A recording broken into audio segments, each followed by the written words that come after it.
Praise the Lord, everybody, and welcome to the Mount Horeb Sunday School on Sunday, the 8th of June. Our lesson this morning is the sights and sounds of Pentecost. And we greet our Pastor Bishop Andrew Landell, Evangelist Coronet Landell, our Assistant Pastor Minister Pauline Forbes, and all of the saints of Bethel, Mount Horeb, and everybody that's watching this morning and in the future. Welcome. God bless you. And we will begin in prayer. Heavenly Father, we thank you in the name of Jesus for your grace and your love, for sparing our lives, for keeping us in a right mind, for giving us the heart and the desire to read and study the Word of God. I pray, Lord Jesus, that the Word will continue to give strength and life and encouragement on this Christian journey. Bless us this morning, and we thank you for being with us now. In Jesus' name, amen. Well, our lesson is the sights and sounds of Pentecost, and it is Pentecost Sunday. Lessons taken from Acts chapter 2, verses 1 to 11, and verses 38 and 39. I'll read the focus verses, which is Acts chapter 2, verses 1 to 4. And when the day of Pentecost was fully come, they were all with one accord in one place. And suddenly there came a sound from heaven as of a rushing mighty wind, and it filled all the house where they were sitting. And there appeared unto them cloven tongues, like as of fire, and it sat upon each of them. And they were all filled with the Holy Ghost, and began to speak with other tongues as the Spirit gave them utterance. Truth about God. God offers salvation to all who obey. Well, we have to understand that salvation cannot be bought. Salvation cannot be earned by us, but it is the work of grace. It is the work of grace through faith in Jesus Christ. We have to follow the steps to claim salvation, let's say. There has to be a belief. He that cometh to God must believe that he is, and that he is a rewarder of them that diligently seek him. We have to repent of our sins. We have to be baptized. And there are two baptisms, baptism in water and the baptism of the Holy Ghost, of the Spirit. So all of those steps need to be followed. We also need to live a holy and a sanctified life according to the word of God. There are no exceptions. There are no mitigating circumstances. Everybody has to follow those same rules or those same steps to achieve salvation. Truth for my life, I will obey God's plan of salvation. So each of us have to acknowledge at some stage that, yes, I do believe. I have repented of my sins. I have been baptized with water and in the Spirit. And I'm endeavoring to live according to the leading of the Holy Ghost and the Word of God. And I have to accept and acknowledge that there are no exceptions. There are no exceptions for me, for my family members, for my friends, for my work colleagues. This is the way that God has planned for salvation, and it has to be done this way and no other way.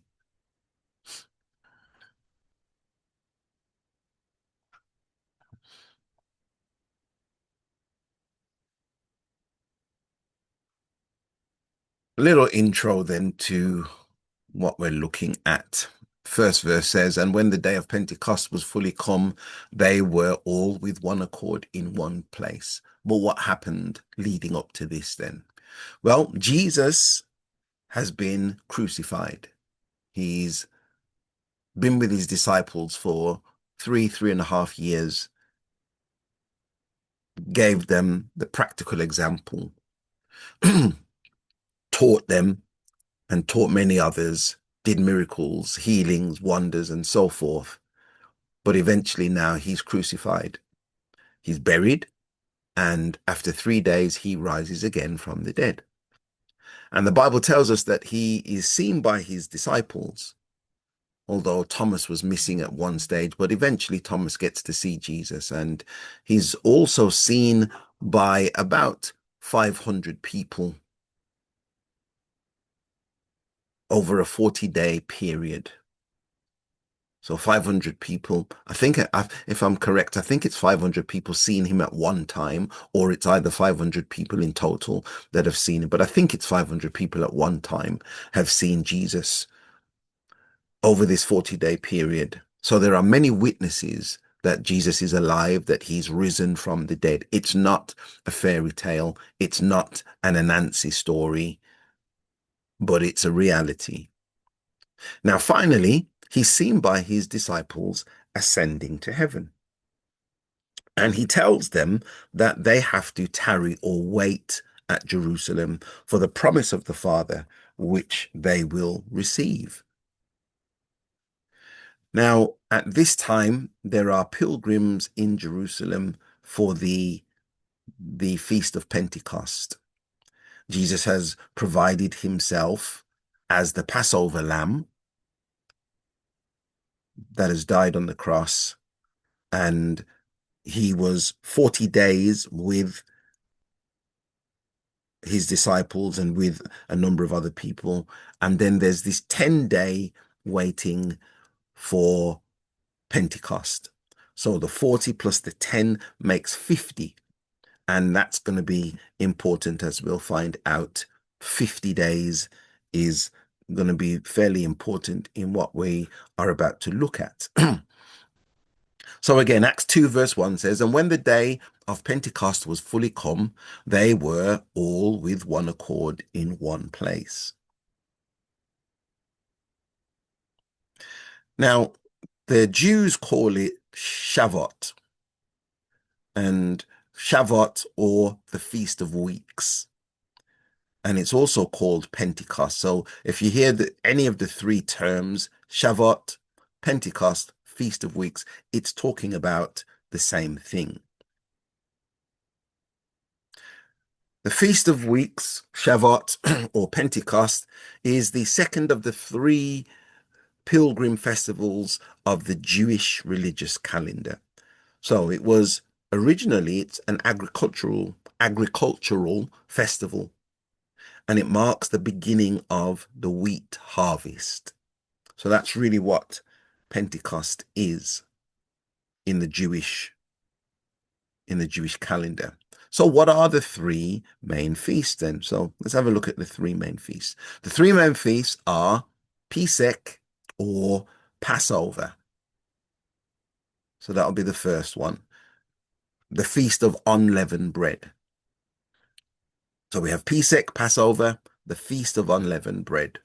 That celebrated Israel's coming out of Egypt and being delivered from Egyptian slavery. We have Shavuot, or the Feast of Weeks, and that celebrates the start of the harvest. And finally, we have Sukkot, or the Feast of Booths, and that was celebrating the end of the harvest.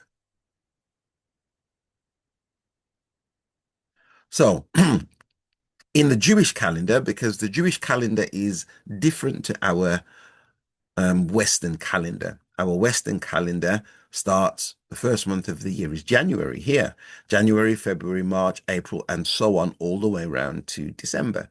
But if you notice, number one in the Hebrew is Nisan. And it goes from Nisan all the way around to Adar, the 12th month there. Now, the difference is that the Jewish calendar follows a lunar schedule. So it follows the months of the moon. Whereas the Western calendar is a solar calendar, and it follows the sun. So Passover, Nisan, is here. And then we have, where are we? Sorry, let's put this on.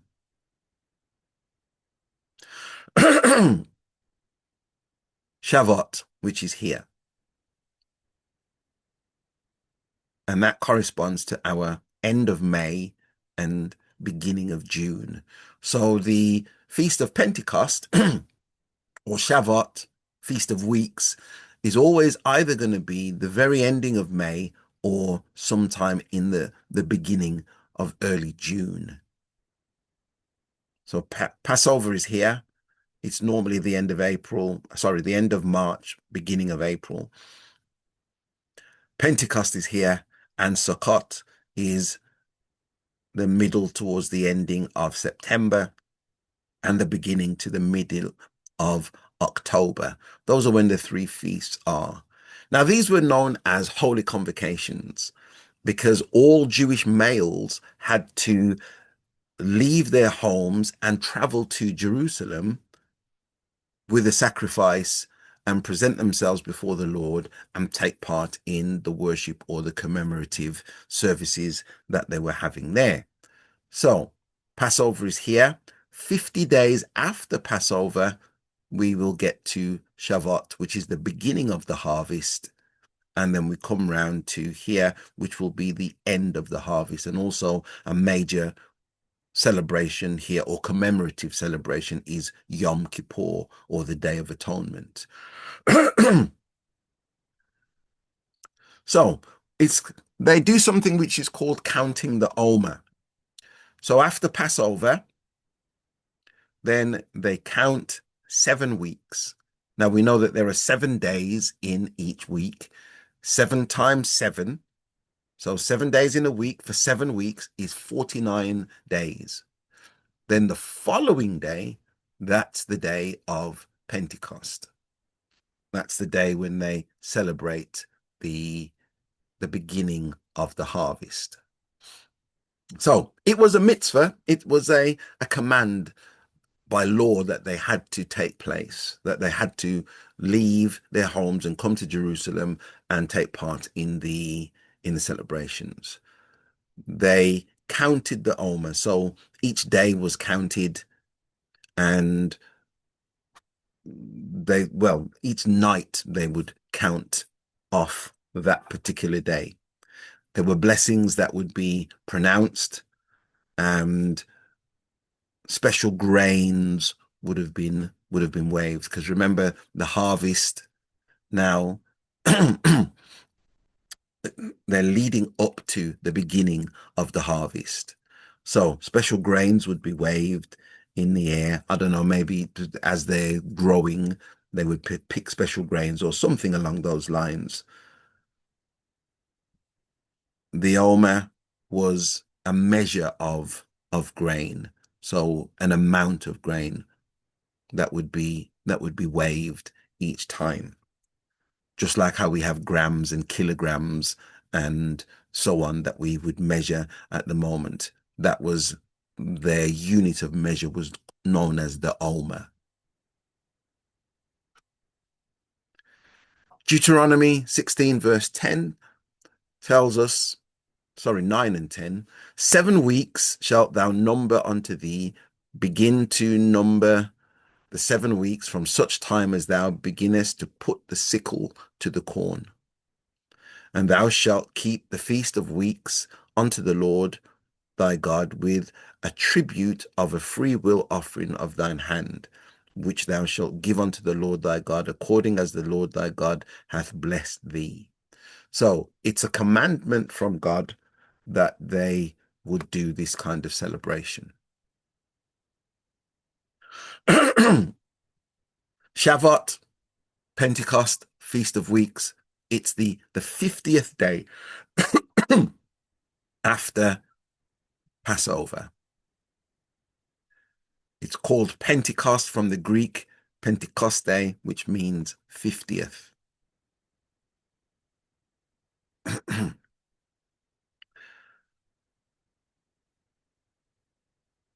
There is a thought, though, that since Shavuot occurs 50 days after the first day of Pentecost, that's the first day that the corn is cut down, that it's not strictly the same as the Christian Pentecost, which begins 50 days after the Lord's resurrection and not his death or his being cut down. So there's a 3 day difference where Jesus is in the grave for 3 days and he is doing what he's doing to free all of those that were captive to sin. Another point on Pentecost, we don't do it so much now, but it used to be called Whitsun or Whit Sunday. And it comes from a phrase of White Sunday. It was a day of baptisms where the participants would generally be dressed in white for the baptisms. So it's a phrase that if you hear it, Whitsun, it is that Pentecost Sunday known formally as White Sunday, shortened to Whitsun, because the participants for baptism would be dressed in white. It's a holiday in Israel that lasts 1 day, and for the diaspora, or those outside of Palestine, those living outside of Palestine, then it would be a 2-day celebration.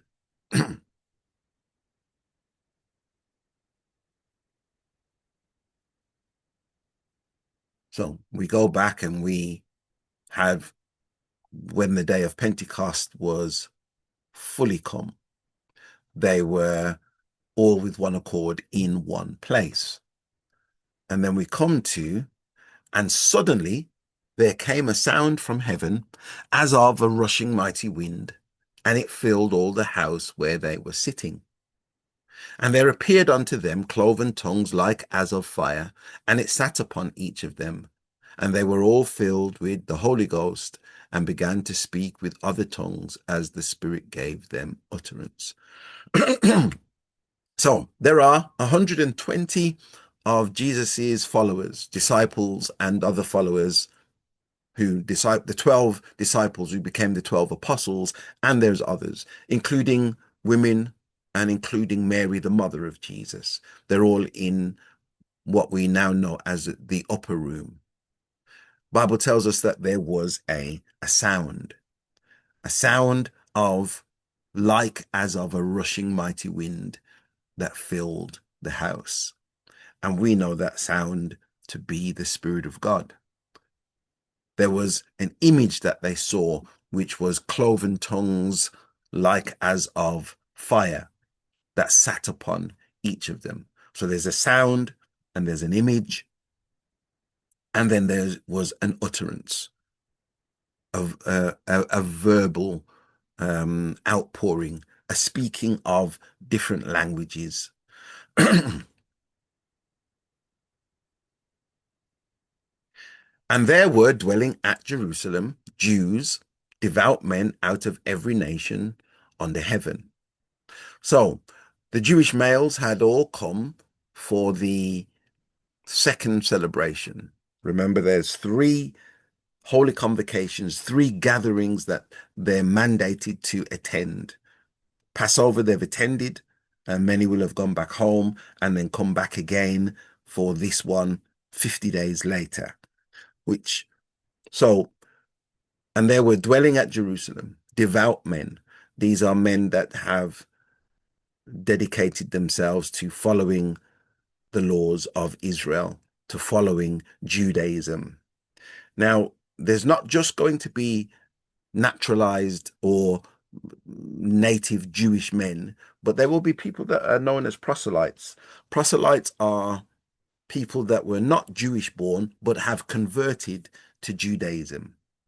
So you've got at Jerusalem, Jews, devout men out of every nation, it says, under heaven, because now these are converted Jews. So you've got those that were born a Jew and those that have converted. So for the males to be converted to Judaism, they had to be circumcised in the male foreskin of the penis of the man. They had to be circumcised. Now, some people didn't want to undergo the circumcision, but also there was a baptism element that went with it. So there were Jews, naturalized Jews. There were people that have converted that we call them proselytes. Now, all of these are endeavoring to follow the laws of Judaism, to keep the commandments, to keep the mitzvah. And so they've come to Jerusalem to celebrate Shavuot.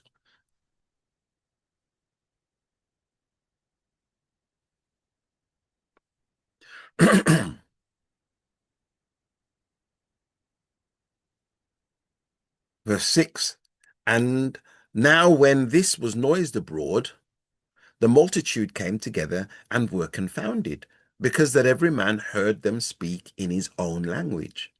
And they were all amazed and marveled, saying one to another, behold, are not all these which speak Galileans? So it told us that we have Jews that have come from all nations under heaven. And remember, we're saying that some of these aren't natural born Jews, but they've been converted to Judaism. So many of them will have spoken a different language. And there's at least 13 regions and possibly 13 or more different languages that are being spoken by the disciples. So I'm going to presume that different disciples were speaking different languages rather than every disciple was going through each of the 13 plus languages that needed to be spoken so that people could understand. The amazing thing was then that most of the 120 that have received the Holy Ghost and that are speaking in different languages, they're Galilean. They're not multilingual as a rule, as a norm. It wasn't something that was normal for these Galileans to be multilingual. And the fact that some of these were ignorant, unlearned fishermen.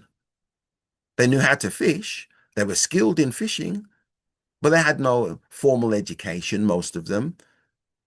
They definitely couldn't speak different languages, but they were heard now speaking fluently in all languages that were present at the time. And so it's another point to us that God calls us in the church to witness to all ethnic ethnicities, all races, all creeds, all genders.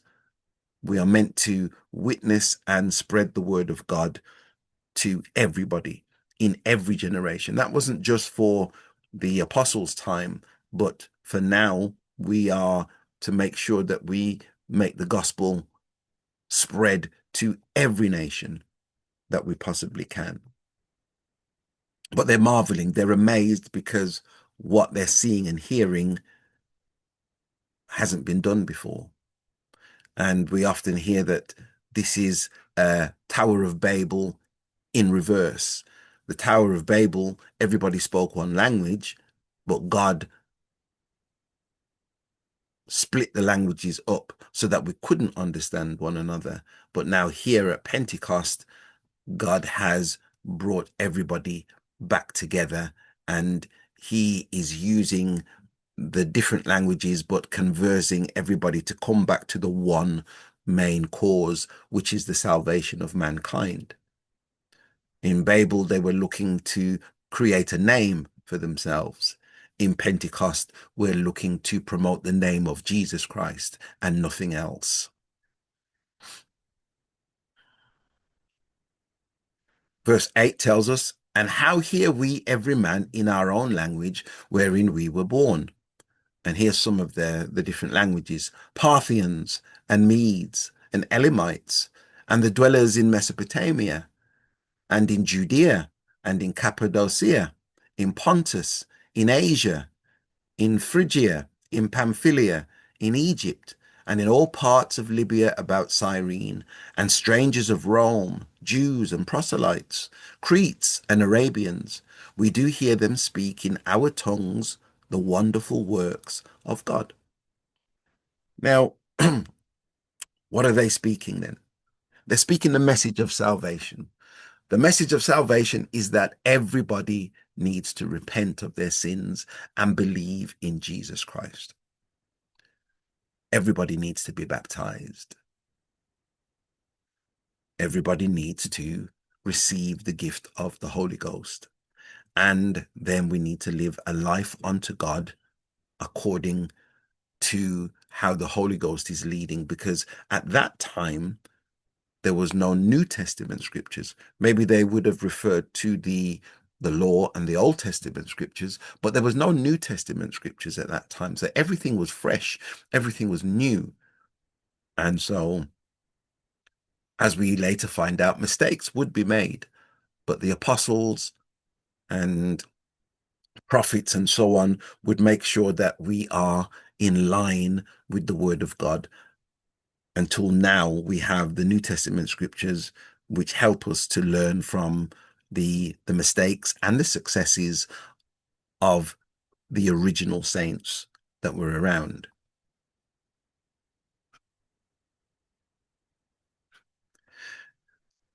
Now we jump to verses 37 and 38. When they heard this, they were pricked in their hearts and said unto Peter and to the rest of the apostles, Men and brethren, what shall we do? Then Peter said unto them, Repent and be baptized every one of you in the name of Jesus Christ for the remission of sins, and ye shall receive the gift of the Holy Ghost. So the question here says, what is this thing called baptism?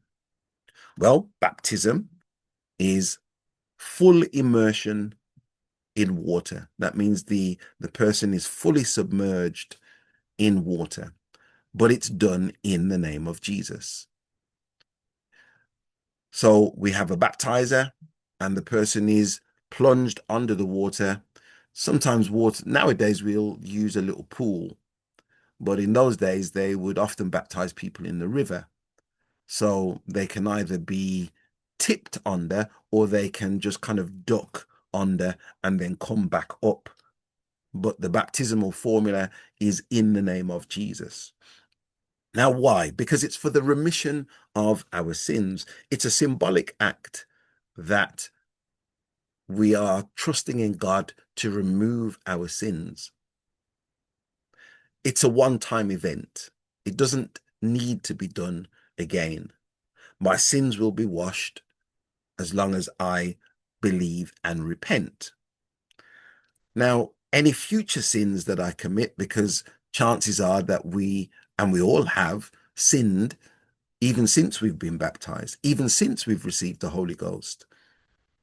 But even our future sins are covered under the blood as long as we repent.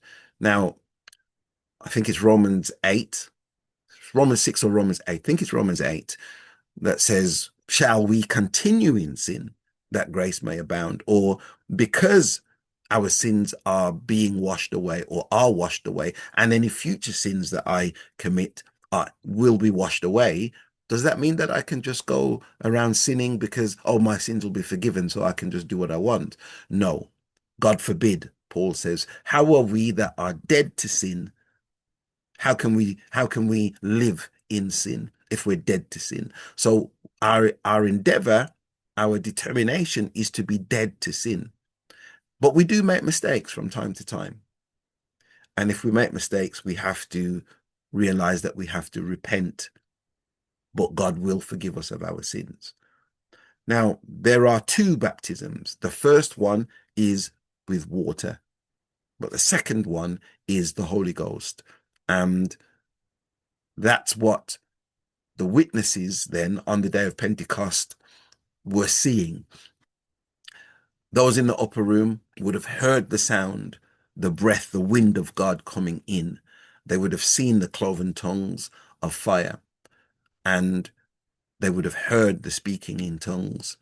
And so the witnesses now, on the day of Pentecost, there were 3,000 souls that were saved, that were added to the church because they heard the gospel proclaimed to them. They heard the word of God proclaimed to them in their own language by people that they knew could not speak their language before. And it wasn't, you couldn't have learned 13 languages or 13 plus languages that were being spoken at that time. Why? Because God wants everybody to be saved. God wasn't missing anybody out. So everybody that was there at Pentecost that had came for what was initially the Jewish celebration, but now it's changed because now it's celebrating the receiving of the Holy Ghost. It's celebrating the receiving of the Spirit of God. What does God say? That he's going to put his law in our hearts. Now, with the law in our hearts and with the Spirit of God to help us to keep the law. Israel's problem was before that they were coming for the celebrations, they were coming to these holy convocations, but they couldn't keep the law. There was a tendency in us as humans to make a mess of things. There was a tendency for us as humans to always fall into sin. And so we needed their help. And the Lord said that in Joel, he says that in the last days, I will pour out my spirit upon all flesh. The spirit isn't just for us to speak in other tongues. It's not just for us to do miracles and signs and wonders, but it's also to help us to live free from sin. My tendency would be to lapse back into sin, but the Spirit gives me that extra help, that extra support so that I don't lapse back into sin.